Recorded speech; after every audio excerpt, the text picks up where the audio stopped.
안녕하세요. 오늘도 사연살롱을 찾아주셔서 감사합니다. 저는 작년 이맘때 이혼을 했어요. 어떻게든 이혼만큼은 피해보려고 노력했지만 그게 제 마음처럼 안 되더라고요. 사실 저는 이혼 가정에서 자랐어요.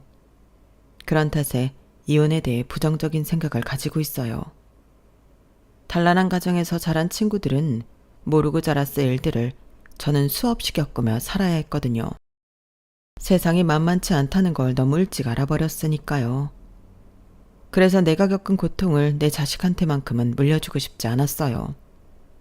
그래서 남편과 사는 18년 동안 더럽고 치사한 꼴을 수없이 당하면서도 참고 버텼는데 결국엔 이렇게 됐네요. 나 하나 당하고 사는 건 참을 수 있어요. 그런데 내 엄마한테까지 못되게 구는 건 도저히 못 참겠더라고요. 제가 이렇게 엄마 일에 발끈하는 데는 이유가 있어요. 저희 엄마는 저한테 있어서 정말 특별한 분이기 때문이에요. 친자식도 아닌 저를 맡아서 키우시느라 결혼도 미룬 채 살아오신 분이거든요. 그럼 지금부터 배은망덕한 남편놈한테 통쾌한 복수를 날린 제 사연을 전해드릴게요. 저는 아빠 얼굴을 모른 채 자랐어요. 아빠 얼굴을 익히기도 전에 저희 부모님이 이혼을 하셨거든요. 엄마가 저를 임신하고 출산을 한 사이 아빠는 저희 엄마보다 6살이나 어린 여자와 만남을 가졌고 제가 돌이 되던 무렵 이혼을 요구하셨어요. 출산과 육아로 몸이 많이 망가진 엄마를 보고 더 이상 여자로 보이지 않는다고 하면서 헤어지자고 하더래요. 남의 자식을 낳은 것도 아니고 자기 자식을 낳느라 몸이 많이 부른 건데 어쩌면 이럴 수가 있는 건지. 그런데 더 웃긴 건 뭔지 아세요? 저희 할머니 반응이었어요. 네가 관리를 못해서 내 아들 마음이 떠난 건데 누굴 탓하겠니? 그러게 평소에 관리 좀 하지. 왜 그렇게 네 몸을 엉망으로 만들었어? 지금 네 꼴을 보면 내가 남자래도 안고 잘 마음이 안 들겠다. 어머님, 그걸 지금 말이라고 하세요? 어머님 아들이 바람나서 어린 자식까지 버리고 젊은 여자랑 살겠다는데 어떻게 이런 상황에도 아들 편을 들 수가 있어요? 어머님도 여자잖아요. 어머님도 애 낳아 보셨잖아요. 예, 나는 우리 명훈이 낳고도 50kg가 안 됐던 사람이야. 애 낳았다고 다 너처럼 퍼질 대로 퍼져 있는 줄 아니? 여자는 자고로 자기 자신을 가꿀 줄 알아야 되는 거야.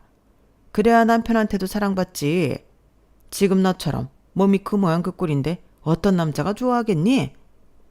아무튼 다 끝난 일 입 아프게 얘기할 거 없다.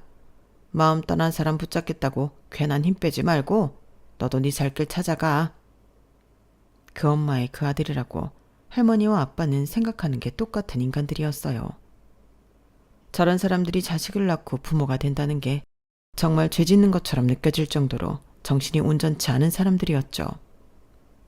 그래도 어른이니 철없는 아들을 다그쳐서 정신 차리게 해줄 줄 알고 시어머니한테 남편의 외도 사실을 알렸던 엄마는 오히려 더 큰 상처만 입고 마음을 돌리게 되었어요. 그렇게 엄마는 아빠와 이혼을 하고 저와 둘이 살게 되었어요. 당시 사회 분위기는 지금처럼 자식을 키우기로 한 사람이 양육비를 받을 수 있는 게 아니었어요.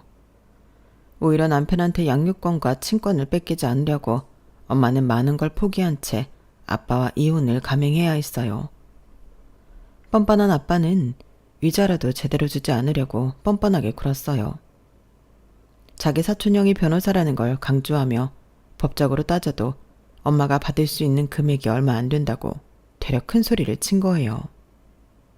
부모님이 일찍 돌아가셔서 친정이 없던 엄마는 도움받을 곳도 없어서 친구인 혜숙이 이모한테 하소연을 할 뿐이었죠. 혜숙이 이모는 출판사에 다니는 분이었는데 엄마 얘기를 듣고는 회사 직원들한테 조언을 구했던가 봐요. 정미야, 일단 네 남편이랑 상간녀를 간통으로 고소하래. 그러면 자동적으로 이혼도 하게 되고 네 남편이랑 상간녀 둘 다 처벌받게 된다더라. 네 몫의 재산분할도 받을 수 있고 혹시 네 남편이 소송을 걸면 우리 사장님이 괜찮은 변호사도 소개시켜 주신다고 했으니까 쫄지 말고 당당하게 맞서. 이혼할 때 하더라도 손에 뭐 좀 쥐고 해야 할 거 아니야. 애를 생각해서라도 네가 강해져야 돼. 알았지? 애 데리고 너 혼자 다니기 힘들 테니까 내가 같이 다녀줄게. 일단 그 집에서 나와서 우리 집으로 와. 그렇게 엄마는 해숙이 이모랑 같이 다니면서 일을 처리해 나갔어요. 처음에는 뻔뻔하게 엄마를 맨몸으로 내쫓으려 했던 아빠는 뒤늦게야 사태를 파악하고는 엄마한테 간통죄만큼은 피하게 해달라고 통사정을 했어요. 그렇게 해주면 위자료도 충분히 주겠다고요. 모든 걸 저희 엄마 탓으로 돌리던 할머니도 이번엔 눈물로 호소하며 부탁을 하셨어요. 엄마는 해주기 이모와 상의 끝에 고소를 취하하기로 했어요. 대신 위조료와 더불어 아빠랑 상간녀가 엄마 앞에서 무릎을 꿇고 빌라고 했죠. 당장 간통죄로 직장까지 잃을 위기에 처해 있던 아빠는 뭐든 다 하겠다며 상간녀를 데리고 와 엄마 앞에서 무릎 꿇고 싹싹 빌었어요. 불과 얼마 전까지 창피한 줄도 모르고 마치 세기의 로맨스라도 하는 것처럼 꿀값을 떨던 두 사람은 눈물 콧물 더 빼면서 모냥 빠지는 간통범의 모습이 되었어요. 이혼 후에도 엄마랑 저는 해숙이 이모 집에서 계속 지내게 되었어요. 이모가 그렇게 하자고 했거든요. 위자료로 받은 돈은 잘 가지고 있다가 하고 싶은 게 생겼을 때 가게를 차리든 하기로 했어요. 그렇다고는 해도 숨만 쉬어도 돈이 들어가는 세상에 어떻게 가진 돈만 쓰면서 살 수 있겠어요. 결국 몇 개월 안 돼서 엄마는 김밥집을 차리기로 했어요. 엄마가 선택한 김밥집은 요즘에도 흔히 볼 수 있는 김밥 체인점이었어요. 엄마가 김밥집을 차린 데는 그럴 만한 이유가 있었어요. 김밥집이 식당이긴 하지만 대단한 요리 솜씨를 요하지 않기 때문이에요. 재료만 준비해 놓으면 그 자리에서 바로바로 싸서 주면 되고 곁들이로 파는 메뉴들은 다 간단한 분식 종류들이어서 만들기 쉬웠거든요. 하지만 젖먹이 아이를 데리고 장사를 한다는 건 생각처럼 쉬운 일은 아니었어요. 그래서 주방 이모님 한 분을 쓰기는 했는데 그분 때문에 엄마가 더 힘들어진 거예요. 그분이 자신보다 나이도 어리고 식당 운영 경험이 없는 저희 엄마가 만만했던가 봐요. 툭하면 걸근하고 마치 자신이 사장인 것처럼 저희 엄마를 부려먹기 일쑤였거든요. 퇴근 후 매일 가게로 찾아왔던 해숙이 이모가 그걸 보고 주방 이모님과 말다툼을 한 게 한두 번이 아니었어요. 그래서 결국엔 해숙이 이모가 직장을 그만두고 엄마와 함께 김밥집을 운영하게 되었어요. 마음이 잘 맞는 친구가 같이 장사를 하니까 솜씨는 서툴지 몰라도 오히려 가게 운영은 잘 되었고 주변 회사랑 학원, 교회에서 대량 주문이 들어오면서 가게는 금세 자리를 잡을 수 있었어요. 그 덕에 저는 잘하면서 금전적으로는 어려움 없이 잘할 수 있었어요. 엄마와 해숙이 이모의 사랑을 듬뿍 받으면서요. 현실은 아빠 없는 아이였지만 솔직히 말해서 아쉬울 건 하나도 없었어요. 엄마가 이혼하지 않았다고 해도 아빠는 제게 그 어떤 도움도 안 될 사람이었다는 걸 잘 알거든요. 제가 초등학교 3학년 때 아빠가 엄마 가게로 찾아온 적이 있었어요. 물론 저는 학교 수업 중이라서 만나지는 못했지만요. 그 사이 두 번째 이혼까지 하고 세 번째 결혼을 준비 중이던 아빠는 염치 없게도 엄마한테 돈을 끌어왔더라고요. 두 번째 아내랑 이혼할 때 가진 돈을 대부분 뺏겨서 월세집에서 살고 있는데 가볍게 만나고 있던 여자가 덜컥 임신을 했다는 거예요. 나이도 어린 여자라서 여자 쪽 부모 반대도 심한데 집도 절도 없다고 하면 자기를 얼마나 깔보겠냐면서 저희 엄마한테 전셋집 구할 돈 좀 해달라고 그랬다더군요. 그런 아빠한테 엄마는 설거지하던 물을 퍼다가 얼굴에 퍼부으면서 그랬대요. 인생을 그따위로 막 사는 건 안 창피하고 돈 없는 것만 창피하냐고요. 8년 만에 찾아와서는 지 자식 잘 지낸지는 관심도 없고 뭐? 돈을 빌려줘? 월세집이 쪽팔려? 에라이 미친놈아. 너 같은 것도 인간이냐? 내가 돈이 남아더라도 차라리 그 돈으로 똥을 닦고 말지. 너한테는 절대 안 준다. 더 험한 꼴 당하기 싫으면 당장 내 가게에서 나가. 한 번만 더 그 더러운 낯짝 들고 나타나면 그때 네 면상에 똥물을 뿌려줄 테니까. 8년 전 순진했던 엄마를 생각하고 말만 잘하면 돈을 뜯어낼 수 있을 거라 믿었던 아빠는 그 사이 변해도 너무 변한 엄마를 보고는 무척 놀라는 눈치였다고 하더군요. 여차하면 대신 저희 아빠를 상대하려고 마음먹고 있던 해숙이 이모는 저희 엄마의 활약을 보고는 자신은 나서지 않아도 되겠다고 생각했대요. 여자는 약해도 엄마는 강하다고, 남편 없이 어린 딸을 데리고 살면서 엄마는 누구보다 강해졌던 거예요. 그날 엄마한테 호되게 당한 아빠는 이후로 단 한 번도 찾아오지 않았어요. 하지만 또 다른 불청객이 찾아와 우리 가정을 찢어놓고 말았어요. 제가 고등학교에 입학하고 한 달도 안 된 때였어요. 엄마가 자꾸 소화도 안 되고 살도 빠지고 복통까지 심해져서 병원에 갔는데 대장암 말기 판정을 받은 거예요. 이미 전이까지 된 탓에 수술을 해도 가망이 없다는 말을 들었고 그동안 단순 소화불량으로 알고 통증을 참아왔던 엄마는 한순간에 무너져 내리고 말았어요. 정말 어이없게도 대장암 판정을 받기 전까지는 그래도 멀쩡히 버티던 엄마였는데 대장암 말기라는 검사 결과를 듣자마자 정말 얼굴 색부터 까맣게 변해버리더라고요. 그리고는 불과 일주일 사이에 상태가 너무 안 좋아져서 바로 입원을 하게 되었지 뭐예요.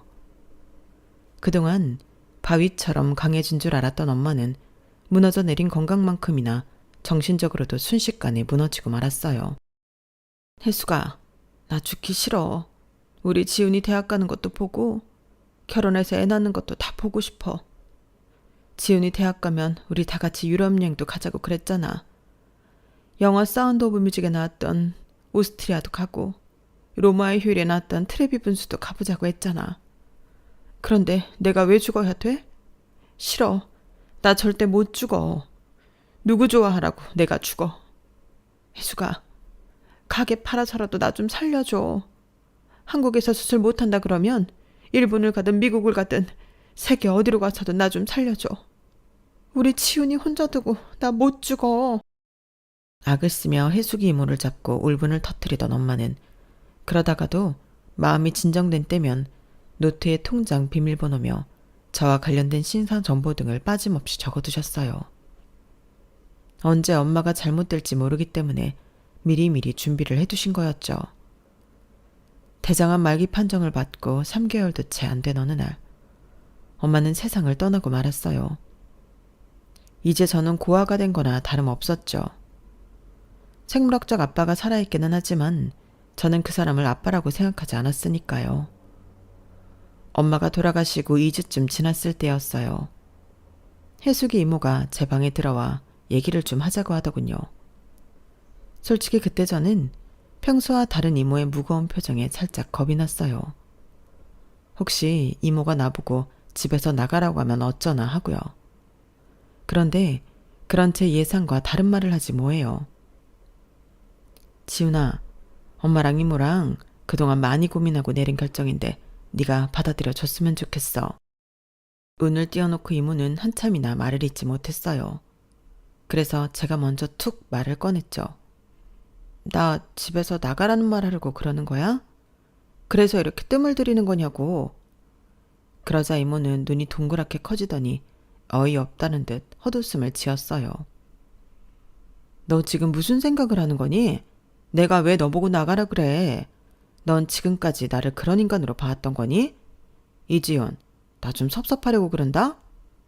그럼 뭔데? 혹시 뭐 시집가? 만나는 남자 있었어? 설마 나 모르게 그동안 예전에 결혼하려고 했던 그 아저씨랑 다시 만나왔던 거야? 말해봐. 그런 거냐고. 걔가 정말 호랑이 담배 피던 시절 얘기를 하고 있네. 그 남자랑 헤어지고 이듬해 딴 여자랑 결혼해서 초등학생 아들이 있어. 그런 남자랑 내가 왜 만나? 그런 게 아니라 너 이제부터 내 딸하자. 뭐야, 난 또 뭐라고. 지금도 이모 딸 노릇하고 살잖아. 그런데 새삼스럽게 뭐 그런 소리래. 아니, 그냥 말로만 하는 엄마 딸 말고 서류상으로도 진짜 내 딸하자고. 내가 널 입양하겠다는 얘기야. 생각지도 못한 말에 저는 정신이 멍해졌어요. 비록 엄마가 돌아가시기는 했지만 그렇다고 이모 호적에 들어가 딸로 살자니 이게 무슨 말도 안 되는 소린가 싶더라고요. 게다가 그렇게 되면 이모는 자식 달린 처녀가 되는 건데 그러면 앞으로도 결혼하기 힘들 게 뻔하잖아요. 이모 미쳤어? 결혼 안 할 거야? 지금도 남자한테 인기 없는 이모인데 거기다 애까지 딸려있다 그러면 어떤 남자가 이모랑 결혼하겠다 그러겠어. 차라리 나보고 집을 나가라 그래. 안 그래도 나랑 우리 엄마 때문에 결혼도 포기했으면서 나보고 또다시 이모 인생 발목 잡으라는 거야? 싫어. 난 그러기 싫다고. 그건 사실이었어요. 우리 모녀가 이모 집으로 들어와 살게 되었을 때 사실 이모는 결혼을 약속한 사람이 있었다고 엄마가 그랬거든요. 오도 가도 못하는 우리 모녀를 돌보느라 이모가 결혼도 포기하고 우리를 데리고 살아준 거라고요. 그걸 다 아는데 어떻게 또다시 제가 이모 인생을 망치겠어요. 차라리 겁이 나더라도 혼자 방 구해서 사는 게 낫죠. 하지만 이모는 이런 제 마음도 모르고 제가 싫다고 하면 강제로라도 저를 입양하겠다고 그러더라고요. 저희 엄마랑도 이미 다 얘기가 끝난 거라면서요. 이모가 대책 없이 착하고 오지랖이 넓은 사람이라는 건 알았지만 이번에 정말 너무 나간 것 같다고 생각했어요. 그런데 네가 네 엄마한테 무슨 소리를 어떻게 들었는지 모르겠는데 나 정말 너희 모녀 때문에 결혼 포기한 거 아니야. 아무렴 내가 내 인생까지 포기하면서 너랑 네 엄마를 받아줬겠니? 내가 쪽팔려서 말 안 하려고 그랬는데 도저히 안 되겠다. 그래, 내가 이참에 솔직하게 다 털어놓을게. 내가 왜 잘 다니던 회사 그만두고 네 엄마 김밥집에서 일을 시켰는지 알아? 네 말대로 그때 결혼을 전제로 만나던 사람이 있었어. 같은 회사에 다니던 사람이었는데 그 남자 집에 인사드리러 갔다가 욕만 옴팡 얻어먹고 쫓겨났다. 시어머니 될 사람이 천혜고아인 나를 며느리로 들일 수 없다고 길길이 날뛰면서 차라리 자기를 죽이라고 칼 들고 난동을 부리셨거든. 그래도 난 그 사람이 나를 택할 거라고 믿었는데 다음날 회사 옥상으로 불러서 그러더라.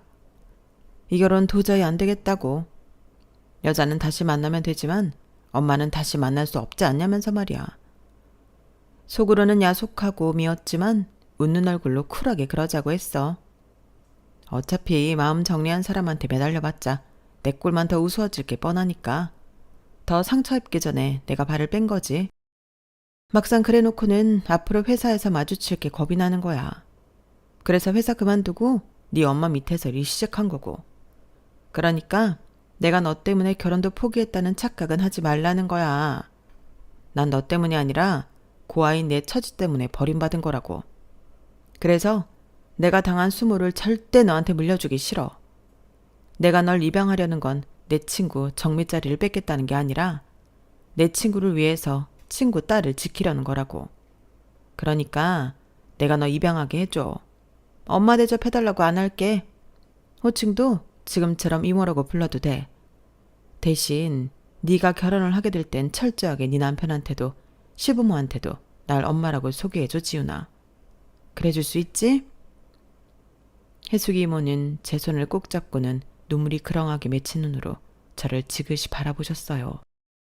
세상 무엇보다 따뜻한 그 눈빛에 저는 마음을 돌리게 되었고 그렇게 혜숙이 이모는 하루아침에 저희 두 번째 엄마가 되었어요. 호적 정리가 끝나고 얼마 뒤 우리는 이사를 했어요. 아무래도 살던 동네에서는 저와 이모 사이를 다들 알고 있기 때문에 말이 나오기 십상이라 아무래도 우리를 모르는 곳에서 새로 시작하기로 했거든요. 이사를 간 이후로는 철저히 이모를 엄마로 부르며 지냈어요. 새로 사귄 친구들 역시 이모를 제 친엄마라 알게 되었고요. 어떻게 보면 이것도 신분 세탁이라고 할 수 있겠네요. 이모와 저는 우리 관계를 들키지 않으려고 필사적으로 노력했고 새로 이사온 동네에서 다시 차린 김밥집이 자리를 잡기까지 이모가 정말 고생을 많이 했어요. 전에 있던 동네에서는 이미 고정 단골이 있어서 딱히 노력을 하지 않아도 기본 매상이 나왔지만 새로 옮긴 곳에서는 입소문이 퍼지기까지 시간이 꽤 걸렸거든요.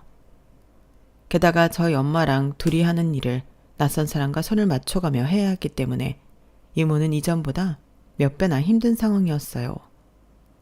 그런데도 제 앞에서는 늘 자신감 넘치는 모습으로 당당하게 서 계셨죠. 그 모습에 저도 노력을 더 해야겠다고 마음먹었고 애써 엄마라는 호칭을 피해오던 저는 그 무렵부터 일부러 더 이모를 얼마라고 불러댔어요. 나를 낳아준 엄마가 세상을 떠나고 남겨진 우리 두 사람은 그렇게 서로를 의지하며 하루하루 버텨나갔고 그러다 보니 어느 순간부터는 자연스럽게 모녀지간으로 변하게 되더라고요. 그러다 대학을 다니면서 같은 과 선배랑 CC가 됐고 졸업을 앞두고 결혼 이야기가 나오기 시작했어요. 이모는 아무한테도 진짜 우리 사이를 말하지 말라고 하셨지만 결혼까지 생각하는 사이에 굳이 숨길 필요가 있을까 싶어서 그냥 말을 해버렸어요. 그랬더니 그 순간에는 오히려 저를 위로하고 걱정했던 선배가 이후부터 연락도 뜸하고 제가 전화를 해도 피하는 것 같더니 한 달 가까이 지난 어느 날 전화로 헤어지자고 그러더라고요. 아무래도 자기 부모님이 반대할 것 같다면서요. 그 말을 듣는데 일전에 이모가 했던 얘기가 불현듯 떠올랐어요. 고아라는 이유로 결혼을 반대했던 이모 남자친구의 어머님 얘기였죠. 이모도 이런 기분이었을까 생각을 하니까 더 화가 나더라고요. 하나같이 인간들이 다 왜 이런가 싶어서요. 생각 같아서는 속에 있는 말을 남자친구한테 다 쏟아붓고 싶었어요. 니들이 우리랑 다른 게 뭔데? 운 좋게 부모가 오래 살아계신 거? 그게 니들이 잘해서 그런 거냐? 단지 운이 좋았을 뿐이지. 누군 부모를 일찍 잃고 싶어서 이러냐고. 하지만 목구멍까지 올라온 그 말은 결국 밖으로 나오지 못했어요. 그래봤자 나만 손해라는 생각이 들었거든요. 그래서 이모가 그랬던 것처럼 당당하고 쿨하게 헤어지자고 했어요. 그래놓고는 전화를 끊자마자 화장실로 달려가 소리 죽여 울었어요. 그 와중에도 아직 점심시간이 끝나지 않아서 다행이라는 생각이 들더군요. 하지만 금방 그칠 수 있을 것 같았던 눈물은 오히려 오열에 가깝게 심해졌고 결국 그날 저는 반차를 내고 일찍 퇴근을 하게 되었어요.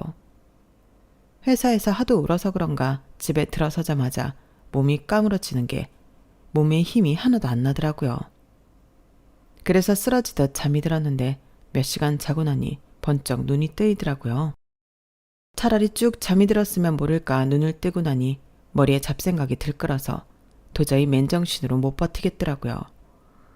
마침 다음 날이 휴일이라서 친구라도 불러 술을 마실까 했는데 입사 동기한테 전화가 왔지 뭐예요.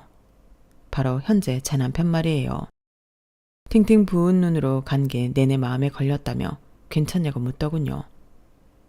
우리가 평소 사적으로 만날 정도로 친한 건 아니었는데 이상하게 그날은 제가 좀 지쳤었는지 대뜸 술이나 한잔 하자고 그랬지 뭐예요.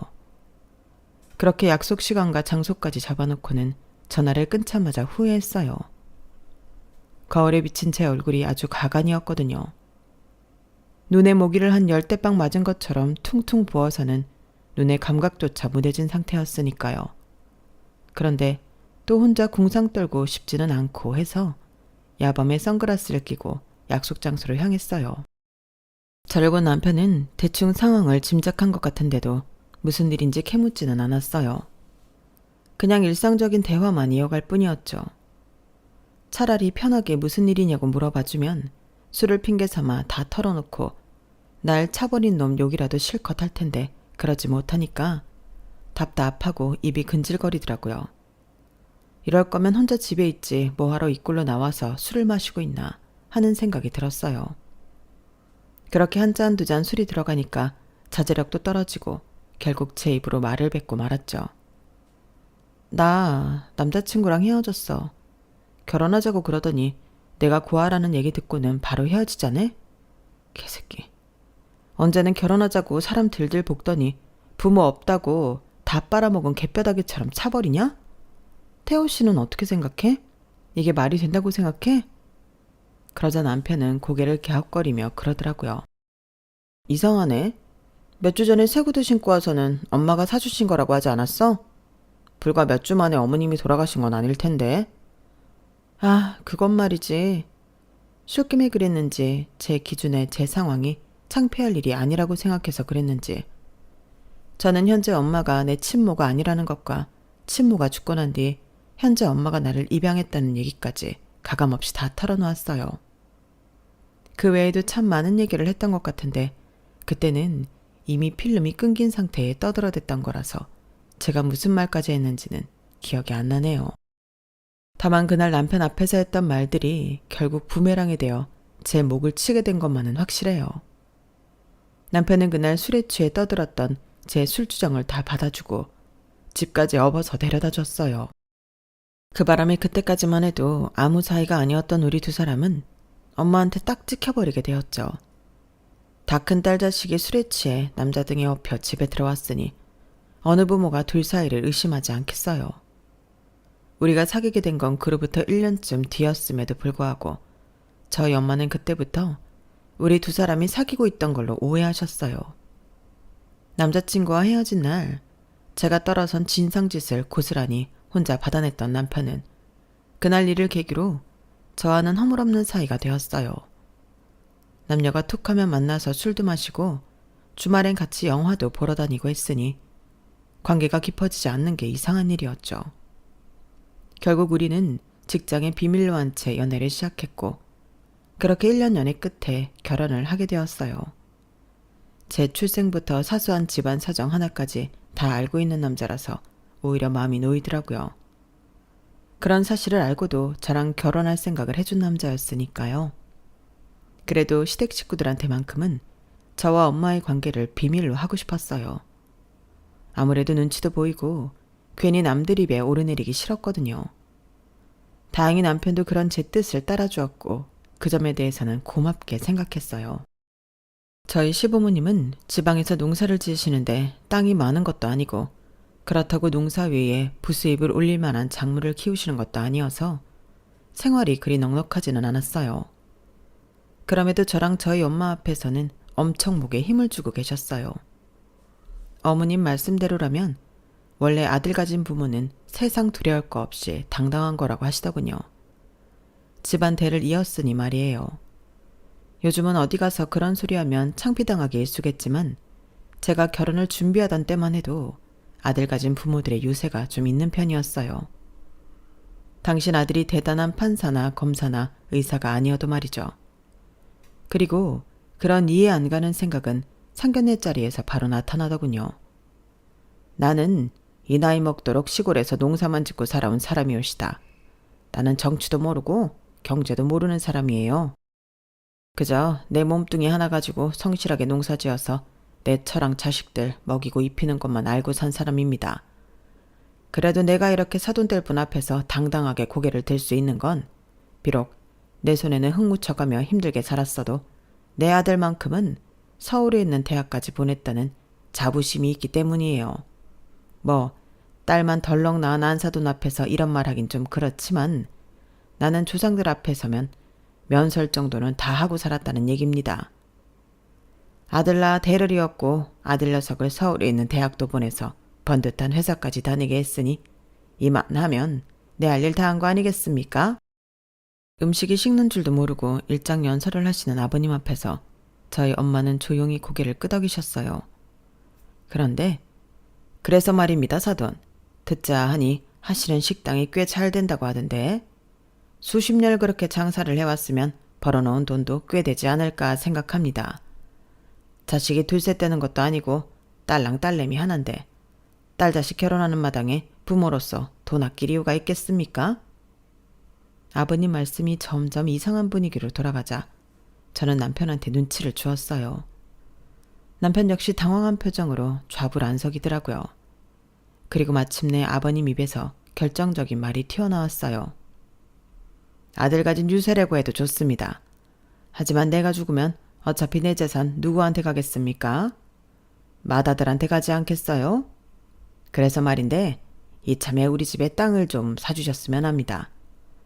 예단 대신이라고 해도 좋고 혼수 비용이라고 해도 좋습니다. 기왕 딸 자식 혼사 치를 마음으로 이 자리에 나오실 텐데 그 정도 돈 쓸 각오는 하고 나오는 게 당연한 거 아닙니까?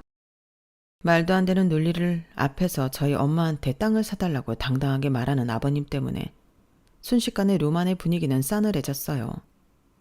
남편은 얼굴이 홍당무처럼 발갛게 달아올라서는 자기 아버지한테 불맨 소리를 해댔어요. 아버지, 왜 이러세요? 저희 결혼하는데 도움은 못 주실 망정 땅을 사달라뇨? 그걸 왜 장모님이 사주셔야 되냐고요? 장모님, 방금 들으신 얘기는 못 들으신 걸로 해주세요. 저희 아버지께서 실언하신 겁니다. 얘는 네 아버지가 못할 말했니? 원래 시골에 사는 여자가 시집 올 때 논도 사오고 밭도 사오고 그러는 거야. 서울에 산다고 아무것도 안 해오겠다고 하면 안 되지. 안 그래요, 안사돈? 남편 말로는 시부모님 사이가 그리 좋지 않다고 했는데 이럴 땐 부부가 꿍짝이 잘 맞는 모양이더군요. 솔직히 결혼하면서 시댁에서는 아무것도 안 해주셨어요. 저희가 집을 구할 때 전세보증금이 부족해서 남편이 연락을 드렸더니 먹고 죽을 돈도 없다시며 단칼에 자르셨거든요. 결국 저희 엄마가 5천만 원을 보태주셔서 집을 구할 수 있었는데 땅까지 사달라고 하시니까 정말 짜증이 치밀어 오르더라고요. 상견례 자리만 아니었다면 한마디 했을 텐데 괜히 제가 말을 꺼냈다가 시부모님한테 저희 엄마가 싫은 소리 듣게 될 것 같아서 참느라 혼이 났습니다. 상견례를 마치고 집에 돌아가면서 엄마한테 그랬어요. 엄마, 아까 아버님이 하실 말씀이죠. 내가 그이한테 말해서 없던 일로 할 테니까 신경 쓰지 말라고. 진짜 웃기네. 자식 결혼하는데 아무것도 안 해주시면서 되려 땅을 사달라는 말이 나와? 아니, 왜 자기들 땅 사는 걸 엄마한테 떠넘겨? 아들 가진 게 뭐가 그리 대단한 거라고. 솔직히 대학도 그이보다 내가 더 좋은 대학 나왔고 승진도 내가 먼저 해서 월급도 내가 훨씬 많은데 왜 당신 아들만 잘난 줄 아느냐 말이야. 엄마, 그냥 이거는 확 물어버릴까? 괜히 엄마한테 미안한 마음에 속이 없는 말을 꺼내 투덜거렸어요. 그런 저를 보며 엄마는 엄마가 알아서 할 테니 저야말로 신경 쓰지 말고 결혼 준비나 잘 하라고 하시더라고요. 사실 예식장 문제도 그렇고 웨딩 촬영에 혼수 준비까지 머리가 터져 나갈 지경이어서 저는 그 후로는 땅 문제에 신경을 쓰지 못했어요. 식을 올리고 신혼여행에서 돌아온 후에야 아버님이 기어이 저희 엄마한테서 땅을 뜯어냈다는 걸 알게 되었죠. 그 일로 신혼 초부터 남편과 말다툼이 잦았고 이후로도 툭하면 시부모님이 염치 없는 요구들을 하시는 통에 남편과 얼굴 붉히는 일이 자주 있었어요. 시댁 문제만 아니라면 남편이랑 다툴 일이 없는데 말이에요. 그래서 퇴근길에 엄마 가게에 들러 하소연을 했더니 엄마가 그러시네요. 결혼해서 사는 사람들 치고 그런 문제 하나 안 가지고 사는 사람이 어디 있겠냐고요.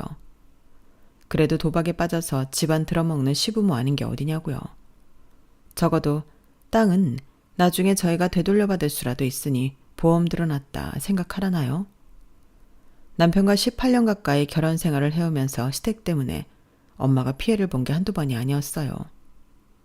말로는 다 같이 가족여행을 가자고 하셔서 막상 나서면 계산서는 늘 저희 엄마 손이 쥐어주시고 두 분은 쏙 빠져나가기 일쑤였고 심지어 아버님 환갑이랑 칠순 때는 저희 엄마한테 직접 전화하셔서 선물까지 지정해서는 사달라고 조르기까지 하셨어요.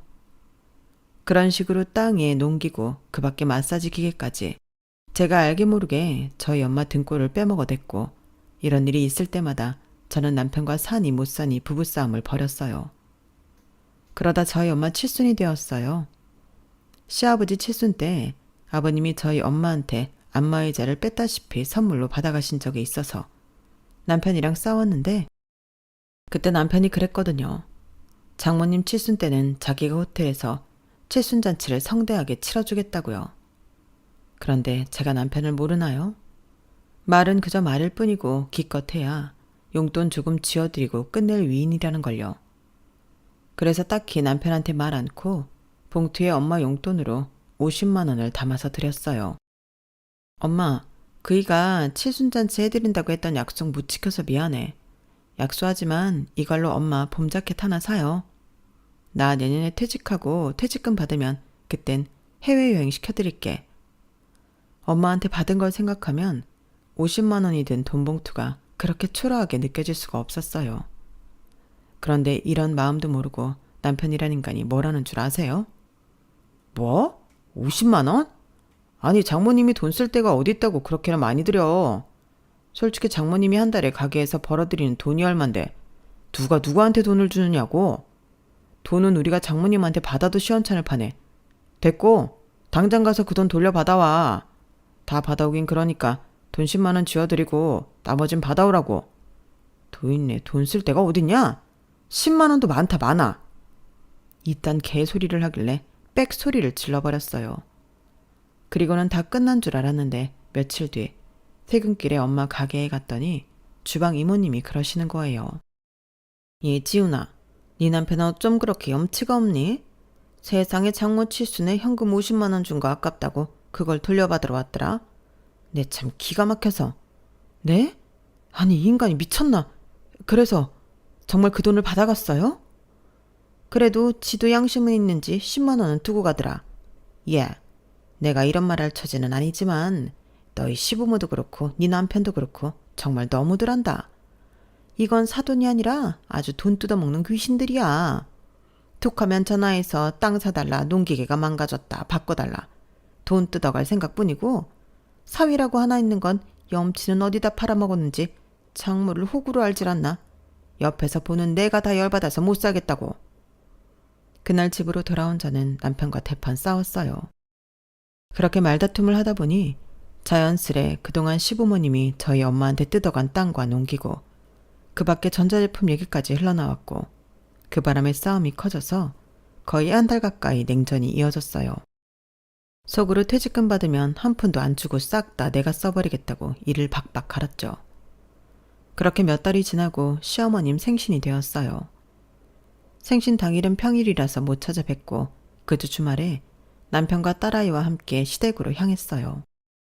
내년에는 딸아이가 고2에 올라가서 시댁에 자주 못 와보게 될 것 같아서 이번엔 하룻밤 자고 가려고 작정을 하고 내려왔어요. 저는 서울에서 미리 장바온 재료를 가지고 주방에 들어가 갈비찜도 하고 전도 부치고 잡채도 하느라 정신이 없었어요. 그런데 딸아이가 주방으로 쏙 들어와 그러지 뭐예요. 아빠 진짜 웃긴다. 외할머니 칠순 때는 엄마가 드린 돈도 뺏어오더니 할머니 생신이라고 용돈으로 100만 원이나 드리는 거 있지? 와, 엄마는 왜 아빠 같은 남자랑 결혼해서 이러고 살아? 나는 나중에 아빠 같은 남자는 절대로 안 만날 거야. 그 말을 듣는데 순간 눈이 뒤집히는 줄 알았어요. 어찌나 화가 나던지 들고 있던 뒤집개를 집어 던지고 싶은 심정이었죠. 그래서 그날 밤 남편을 데리고 차로 왔어요. 집에서 싸우면 시부모님도 있고 딸아이도 걱정할 것 같아서 드라이브를 핑계로 남편과 마을 밖으로 나갔어요. 그리곤 딸아이한테 들었던 내용으로 남편한테 따져 물었죠. 그랬더니 남편이 심드렁한 표정으로 이러는 거 있죠. 고작 그 얘기하려고 피곤한 사람 불러서 여기까지 나오게 한 거야? 당신 정말 정신이 있는 거니 없는 거니? 그래, 내가 우리 엄마한테 100만 원 드렸다. 그게 뭐가 어때서? 뭐? 아니 오늘이 환갑이야? 아니면 칠순이야. 그냥 매년 돌아오는 생일일 뿐이잖아. 그런데 100만 원이나 드리는 게 말이 돼? 우리 엄마 칠순 때 당신이 어떻게 했어? 내가 드린 50만 원도 많다고 40만 원 돌려받아 왔잖아. 다른 생일도 아니고 칠순인데도. 그래놓곤 자기 엄마 생일엔 100만 원이나 드리는 게 별거 아닌 일이라고? 당신 부모는 중요하고 내 부모는 안 중요하니? 어떻게 사람이 이럴 수가 있냐고. 그러자 남편이 콧방귀를 끼며 그러더군요. 니네 엄마는 가짜 엄마잖아. 내 엄마는 날 낳아준 진짜 엄마고. 그런데 어떻게 똑같이 돼? 넌 오리지널이랑 이미테이션을 똑같이 취급하는 거 봤냐? 그 말을 듣는 순간 심장이 덜컥 내려앉는 기분이었어요. 그러니까 이 인간은 지금까지 내 엄마를 장모가 아닌 가짜 장모로 취급하며 살아왔다는 거잖아요. 받아먹을 땐 입안에 혀처럼 굴며 내 엄마 지갑을 탈탈 털어가더니 대접을 해야 되는 순간이 오자 이런 식으로 차별한다는 사실에 화가 나는 걸 넘어서 허탈했어요.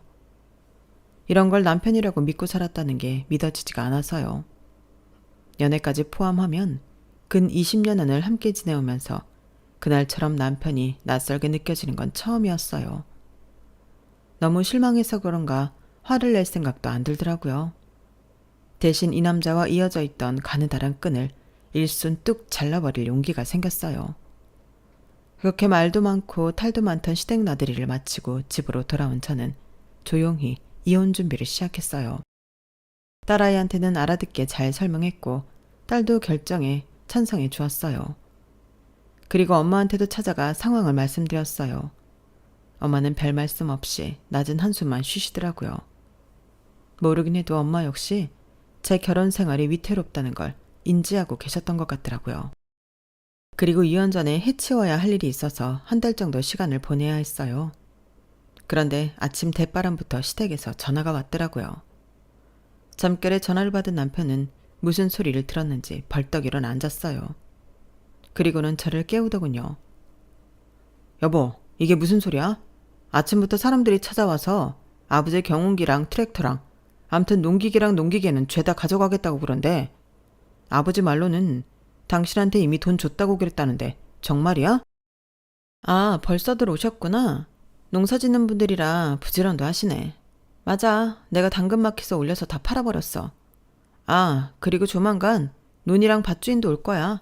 내가 죄다 팔아버렸거든. 뭐? 당신 미쳤어? 그걸 왜 당신이 팔아? 어머머?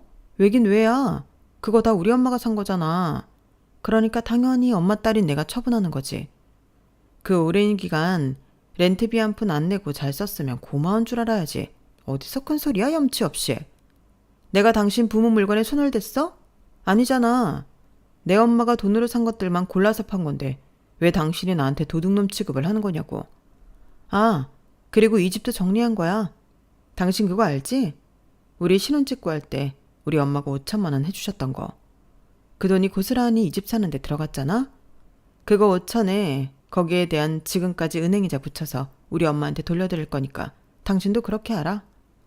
아, 그래도 내가 당신처럼 야박하고 염치 없는 인간은 못 돼서 차마 아버님이 그간 우리 엄마 땅에서 농사 짓고 사신 비용은 못 받겠더라. 그러니까 고맙게 생각하고 얼른 당신도 당신 살 길 챙겼으면 좋겠어.